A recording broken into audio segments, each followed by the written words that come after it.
Hello, fellow fan geeks. It's your fangirl Tally, and we are checking out something I wanted to see. The thumbnail came up and I just had to take a look, and I thought I'd share it with you because 10 of the weirdest TV shows 80 kids totally forgot they loved. Remember when? So let's take a look. You know me, I love my shows from back when I was a kid. I know you are, but what am I? I know you are, but what am I? I know you are, but what am I? I know you are, but what am I? I was a big fan of Pee Wee Herman. We have happy accidents. It's, Fraggle! It honks! Remember when PBS taught science with potatoes and talking furniture, claymation food, and puppet jazz bands all somehow made perfect sense? We're back with 10 more shows 80s kids forgot they loved. And if you missed part 1, there's a link in the description. But stick around for this one, watch that after, and especially stick around for number 2. It's the reason half of us thought we'd grow up to be forensic scientists. And if you love weird retro TV, be sure to like, subscribe, and hit the bell because you're gonna want to see what's coming next. Let's get into it. Number 10, Dr. Shrinker, ABC.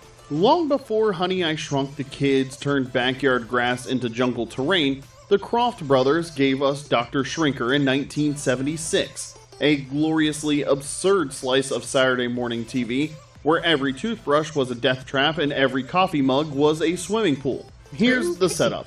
3 teens, Brad, BJ, and Gordy, crash land on a tropical island and stumble into the lab of Dr. Bruno J. Shrinker, a mad scientist with a shrink ray and a god complex. You see, Hugo, my idea works. I finally have my shrinky. One zap later, they're 6 I did inches not watch tall, this and show, suddenly the and island I'm is very full of glad life or for death it. obstacles. Oversized rats, angry birds, and one very smug villain chasing them like it's his full-time job. I'm going out and eat rats!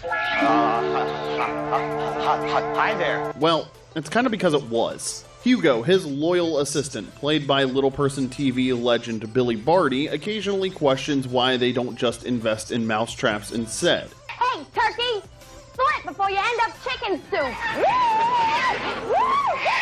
The effects were pure Krofft, big props, camera tricks, and zero shame. In one episode, Dr. Shrinker actually shrinks himself to catch the kids on their level. Spoiler, that didn't help. Each episode followed the same loop. I chase the Shrinkies, I catch the Shrinkies escape. That's not snark, that's literally a quote from the show. Even Dr. Shrinker knew he was stuck in rerun purgatory. Only 16 episodes aired as part of the Krofft Super Show in 1976, but early 80s reruns cemented its place in Gen X memory, and if Gordy looks familiar, that's Jeff McKay, who'd go on to appear in Magnum P.I., Airwolf, Tales of the Gold Monkey, and basically every show where someone in Aviator solves crimes. We're not saying Dr. Shrinker inspired Honey, I Shrunk the Kids, but let's be honest, miniature teens dodging oversized hazards using junkyard ingenuity, Stuart Gordon should have at least sent the Kroffts a fruit basket.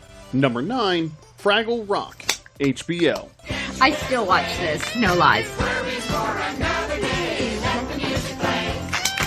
Down the Fraggle Rock.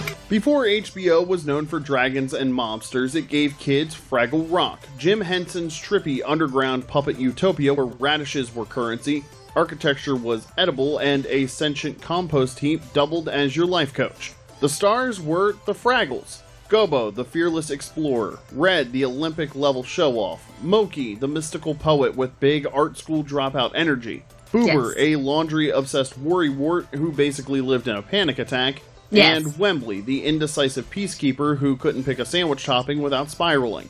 And of course, there was Uncle Traveling Matt, Gobo's globe-trotting uncle who mailed back postcards full of wildly wrong observations about the human world. So, dear nephew, I'm not sure where I am or where I'm going, but I'm being well looked after on the way there. Imagine David Attenborough, but if everything he said was hilariously off base. Below the Fraggles lived the Doozers, tiny neon green builders who spent all day constructing radish dust towers. Hello? You? This is Flex. Can anyone hear me? Oh, where is everyone? Not to live in, not to admire, just to have the Fraggles eat them. It's a good thing I'm hungry. I can eat my way to freedom. To 80s kids, that upside-down food chain made perfect sense, a crunchy metaphor for a world where creating and destroying could be the same thing. Then there were the Gorgs, giant furry royalty who ruled their garden kingdom with a rusty rake and a whole lot of delusion. Junior, more water. Oh, but Ma, I told you there is no more water. The Fraggles raided their radishes like tiny musical bandits. Marjorie the Trash Heap offered spiritual guidance in rhymes. The Trash Heap was two so rat weird. Sidekicks I'm who not gonna looked lie, like they'd the been Trash kicked Heap. out of an off-brand Muppet bar. Meanwhile, through a tiny hole in the wall lived Doc, an eccentric inventor, and his loyal dog Sprocket. Oops. Nice catch, Sprocket. Doc spent most of the series blissfully unaware that a full-blown puppet society was thriving under his floorboards. This is That very is, until the true. very I was last wondering, episode, how when do you Gumbo not finally know? met They are Doc a face to really face, loud and the thing. two became unlikely Like, they friends. sing. You cried, it's okay, because so did I. Where did you come from? I'm a Fraggle. I live behind that hole. Every Monday night, Fraggle Rock delivered 25 magical minutes of neon landscapes,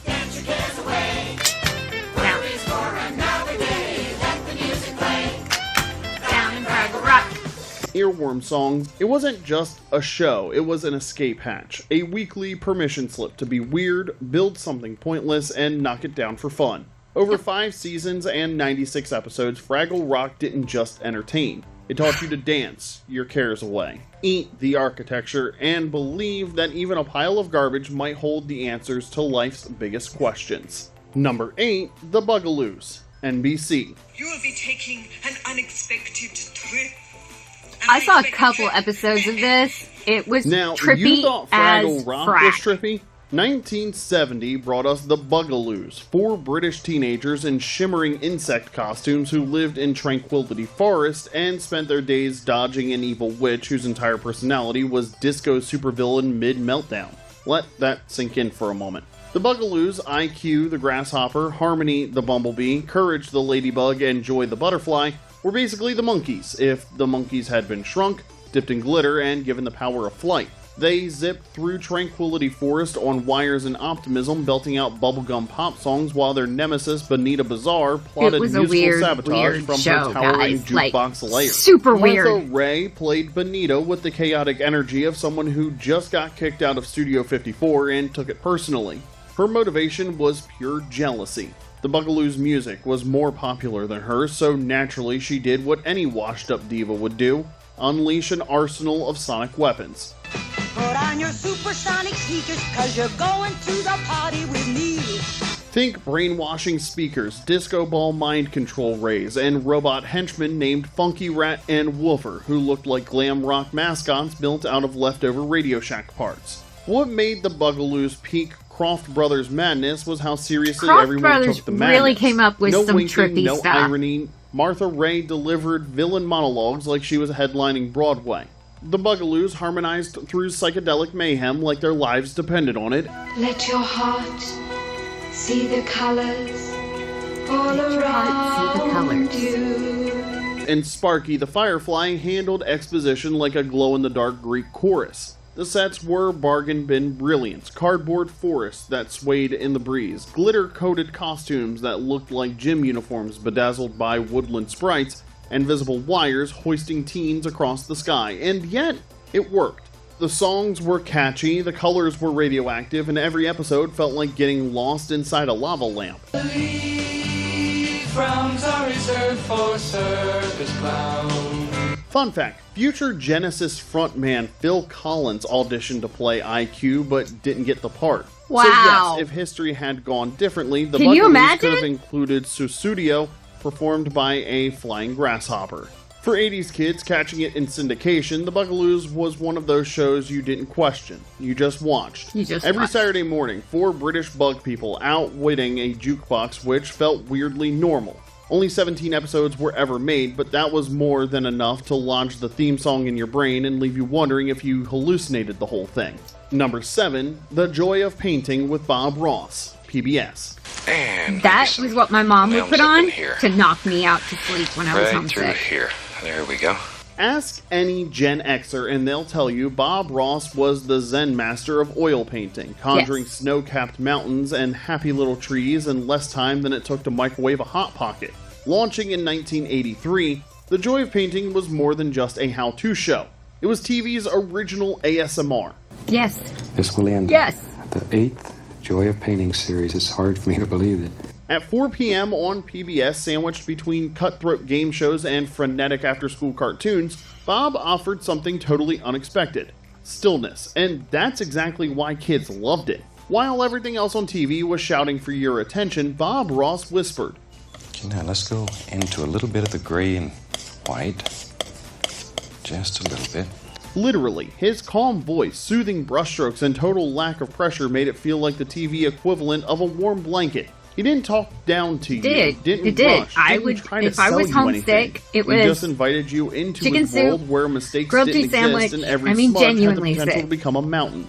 A warm Ross blanket wasn't some bohemian and artist or TV personality. He when was just a guy with a brush and a I calm was too voice, and wired. somehow it worked. Bob Ross. With a few dabs and swirls, he'd Turn off start the each soaps, episode with a blank turn off the canvas and a cartoons, quiet kind put on of Bob confidence. Ross. And then Knocked came me the right magic. out. 26 minutes later, that Anyone canvas else? held a river, a forest, maybe a little Was Bob cabin Ross that one of needed your a friend. homesick It was shows hypnotic. so that you could His just phrases, mellow? Happy little trees, happy little clouds, and happy accidents became pop Comment culture below, scripture. let me know. Even if you never picked Don't up a forget to brush, like you felt this like video, you could. guys. That was Bob's real superpower: quiet encouragement. Over 31 seasons, Ross painted more than 400 landscapes and turned untold millions of TVs into makeshift art studios. For 80s kids, he wasn't just a guy with a palette. He was a gentle guru who reminded you that the world was still a beautiful place, even if your day was kind of a mess. Ross passed away in 1995, but his work lives on through reruns, streaming marathons, and endless merch. Whether you watched him or just zoned out after homework, one thing's for sure: no one made silence feel more profound. Number 6, Pryor's Place, CBS. I come and tell you. That's right, you tell I never saw this one.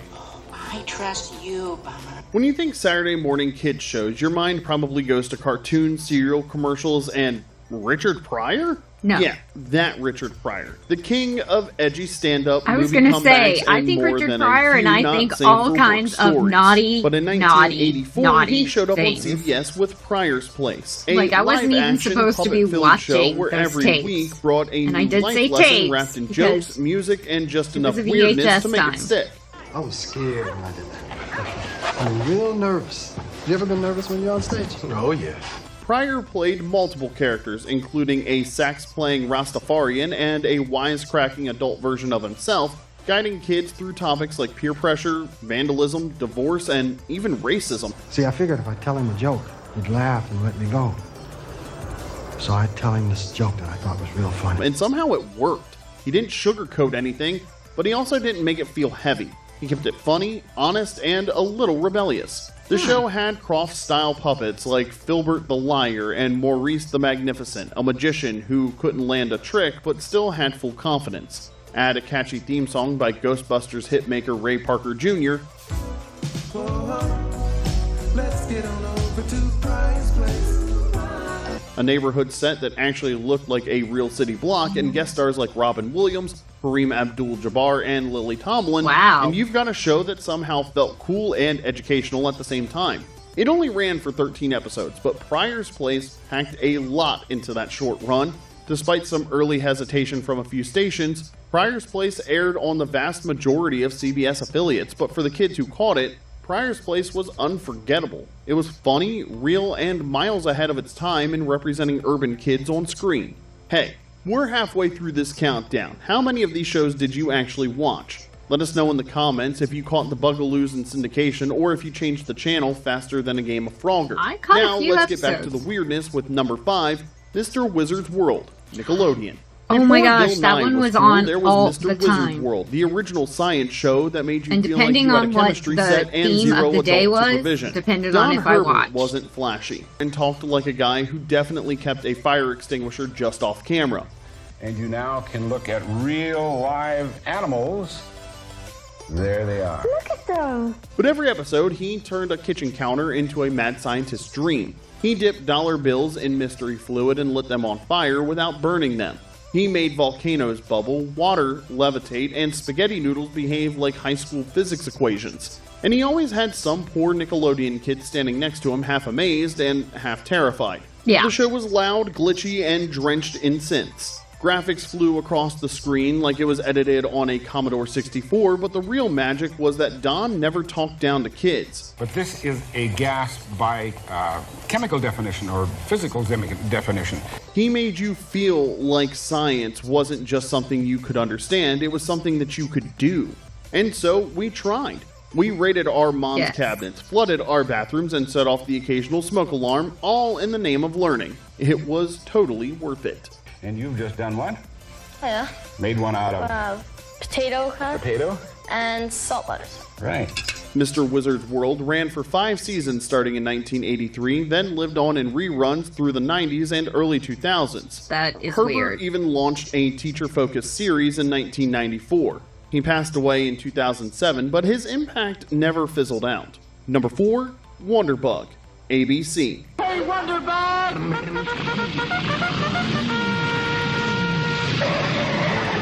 Don't remember that one.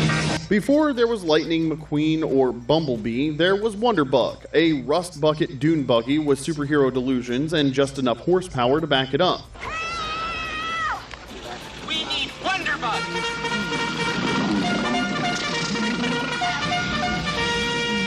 Hey! 3 teens, Barry, Susan, and Cece, find an abandoned junker named Schlutcar. But when they honk its magical horn, it morphs into Wonderbug, a tire-squealing, wisecracking ride with a taste for justice and a voice like R2-D2 gargling a kazoo. Part of ABC's Krofft Super Show lineup, Wonderbug originally aired from 1976 to 1978, but reruns ran into the 1980s. This show packed every 12-minute episode with corny one-liners, budget stunts, and Scooby-Doo style crime fighting. No weapons, no violence, just slapstick justice and chase scenes that looked like they were filmed in the parking lot behind a roller rink. Wonderbug didn't just talk. He emoted. Wonderbug! Hey, Wonderbug! It's us, Barry, Susan, and Cece! His headlights blinked like eyes, his bumper curled into a grin or grimace, and when villains tried to hotwire him, he growled like a guard dog and peeled off on his own. And the physics were flexible. One week, he flew. The next, he skipped across water, and sometimes he pulled off stunts that would make Wile E. Coyote call OSHA. It was surreal, silly, and unapologetically weird, but for the kids of the 70s and early 80s, Wonderbug was pure Saturday morning mayhem. Loud, bizarre, and sticky enough to outlast your Fruit Loops. Number 3, 3-2-1 Contact, PBS. I watch that all the time.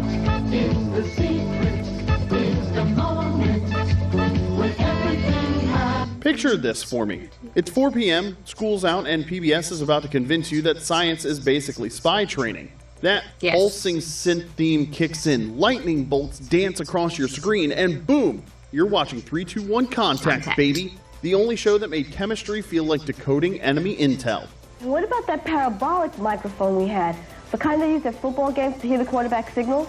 This wasn't your average edutainment. The teen hosts, looking like they just stepped off a Duran Duran album cover, delivered lines about electricity and ecosystems with the intensity of secret agents dropping classified info, and somehow it worked. You felt like you were watching a spy show, so it was, and the production values were pure PBS. Somehow still cooler than half the stuff on network TV, but the real hook was the Bloodhound Gang.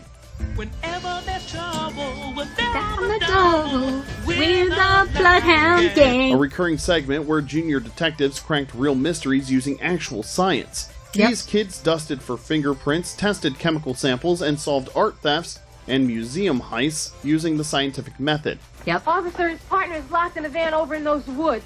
They stole the Egyptian mummy. Sheer nonsense. It's locked in the trunk of a car at the airport. You'll find pictures of the right car on this roll. Basically, it was CSI Kid Edition before that was even a thing. 3-2-1 Contact didn't just teach science, it made it feel dangerous and elite. Secret codes in DNA, invisible forces in magnets, entire worlds hiding in microscope slides, even a vinegar One and of my baking soda favorite volcano PBS felt like a shows mission was critical line. Square One. The show ran for 225 episodes across 7 seasons with 10 bonus Usually specials played through 1992. right before and if you Carmen were a Gen X Sandiego. kid, it probably At least convinced here. you that What real was your power didn't favorite come from PBS super show strength, after it came from school? understanding how stuff worked. Did you And watch that intro, one? Comment below, it still let me hits like a know. lightning bolt. Number 2, the ABC Oh After my School God. Special. ABC. These could be so traumatizing. Welcome to... Hello, Mr. Smiley. I'm pleased to meet you. There was a time when turning on the TV after school didn't lead to cartoons or sitcom reruns, and it dropped you straight into a moral crisis with questionable acting and Yes. a life lesson you didn't ask for. Welcome to the ABC After School Special, a well-meaning anthology series that ran for 25 years from 1972 to 1997, and somehow managed to confuse and educate a few generations, often at the same time. Each episode tackled a very important topic, from peer pressure and substance abuse to eating disorders, racism, divorce, and one unforgettable warning about being too punk rock. In The Day My Kid Went Punk, a mohawk and a little eyeliner were treated like signs of the apocalypse. That's awesome. Now, I go back to work at the beginning of next week. Hey, look, I've made a decision. I'm gonna quit school. The tone? Well, imagine your school guidance counselor got final cut on a soap opera. It was earnest, it was over the top, and it was sometimes so awkward you had to watch through your fingers, and yet, we couldn't look away. The show pulled in a really ridiculous was number of future stars. We're talking sometimes Jodie Foster, horrifically Rob bad. Lowe, River Phoenix, and Alyssa Milano, all making early appearances before they were headlining movies or becoming tabloid darlings. And the episode titles were so on the nose that they were comical. It Must Be Love Cause I Feel So Dumb, My Dad Lives in a Downtown Hotel, She Drinks a Little, and My Mom's Having a Baby. They're all very similar to how Lifetime names its movies today. Yeah. What made the ABC After School Special unforgettable is how hard it tried to be relatable and how often it landed somewhere between helpful advice and unintentional comedy. For 25 years, They ABC were taught bad. kids that the real They were after-school danger pretty wasn't bad. missing your math homework, it was getting blindsided by a surprise lesson on teen alcoholism or divorce. And somehow we kept coming back for more because nothing said quality television quite like watching a teen learn life lessons through maximum emotional trauma. Number 1, Pee-wee's Playhouse, CBS. I still watch these when there's reruns on. You know what time Because it is? nothing was as goofy and just terror-inducing sometimes. Gee, it's an art of prismatic colors. Pee-wee.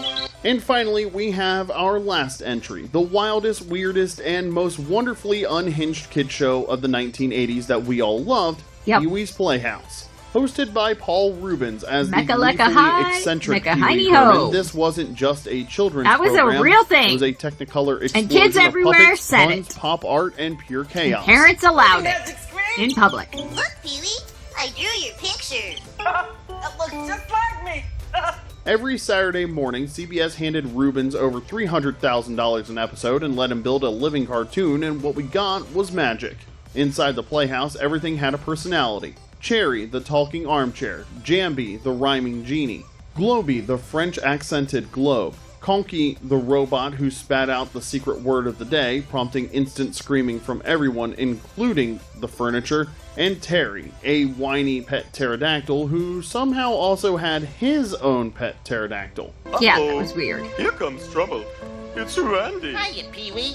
The cast included future stars like Laurence Fishburne as Cowboy Curtis. Yes, Morpheus had a Jerry curl and wore purple chaps. And S. Apatha Merkerson as Reba the Mail Lady. You also got early appearances from Natasha Lyonne, Phil Hartman, and even crew credits from future director John Singleton and Rob Zombie. Each episode was a sensory overload. Stop-motion dinosaurs, claymation food, jazz-playing animal puppets, and guest stars. One minute you were watching a beatnik puppet recite poetry, and the next, Pee-wee was jumping into the magic screen to play connect the dots inside a cartoon dimension. Yes. What made Playhouse special wasn't just the absurdity, it was how deeply intentional it all was. The show was designed by actual artists with influences from Googie architecture, underground comics, and 1950s kids TV. Rubens wanted kids to feel like it was okay to be different. to be loud, to be creative, and somehow it worked for kids, teens, and college students. It did. Across It was 5 just seasons and 45 everything. episodes, Pee-wee's Playhouse When it was won over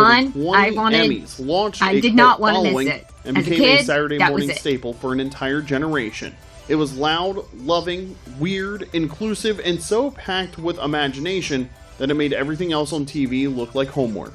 Sadly, Paul Reubens passed away in 2023, but his legacy lives on in every kid who grew up believing that being a little weird wasn't just okay, it was kind of the point. Yep. And only in the 80s could a grown man in a bow tie yelling, "I know you are, but what am I?" become the most trusted voice on Saturday morning.